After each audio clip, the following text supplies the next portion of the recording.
Thank you very much for being with us. I'll talk to you about your new job in just a minute. But Robert Jenrick has been described as a chancer, a charlatan, Judas.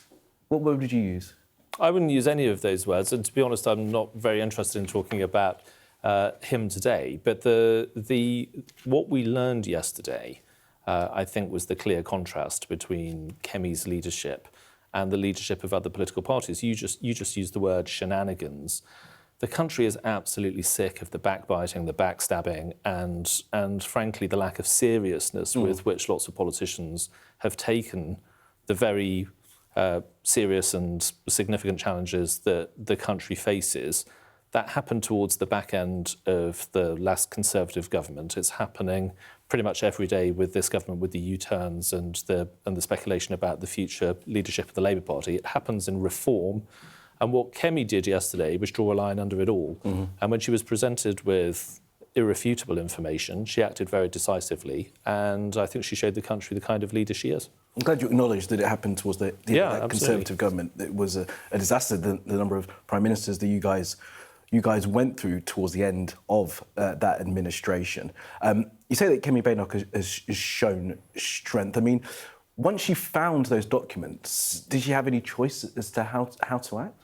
Well, look, I think in those sorts of situations, some leaders would have chosen to just let things play out and wait to see, but Kemi's not that kind of person. She was decisive, she was proactive, and that's actually how she handles all sorts of situations. And I think that's actually very important in a leader. You don't want a leader to just wait for things to unfold. You need somebody to anticipate. Prime ministers have very serious situations to confront. You need to be able to anticipate what's about to happen and be proactive. And that's the kind of leader she is. Yeah, I mean, she's given you his job, but you backed him, didn't you? Sure I did, for leader. Do you feel it in any way divided this morning? You backed the man for leader over Kemi, and now he's gone and she's given you his job. I think you make it sound a bit more dramatic than it really is. I mean, so how does it go then? So you back him over her, you choose him over her, thinking that he would be a better leader of your party. He then defects, and then you get his job. I mean, with respect, this is exactly the kind of conversation that happens in TV studios that undermines the way people think about the political process. Yes, and the Conservative Party may well be responsible for that. And so did the interruptions. So let me finish. The candidates to become the leader of the Conservative Party were all good Conservatives. I know them all personally. There were a series of choices. Anybody who talked to me through that campaign knew that I always said that Kemi would make an excellent leader. As soon as Kemi was elected and the party made its decision, the entire party fell in behind her, and she's doing an incredible job. I think you can see, certainly over the last 6 months or so, the way in which the Conservative Party has started to cut through with the country in a completely different way. Yeah, I think people understand the political expediency of the decisions that you've made. You say you know Robert Jenrick. Have you spoken to him since? I haven't spoken to him. You didn't think to give him a call to see? I've been very busy. I've just been given a new job. You haven't, you've settled into it, haven't you? Are you pleased to have been taken on that shadow justice brief? Yeah, it's an honour to be entrusted with that kind of responsibility. The justice job is a really important one. I'm not on TV today to talk about any new policies or anything like that, because obviously it requires very serious work in the weeks and months ahead.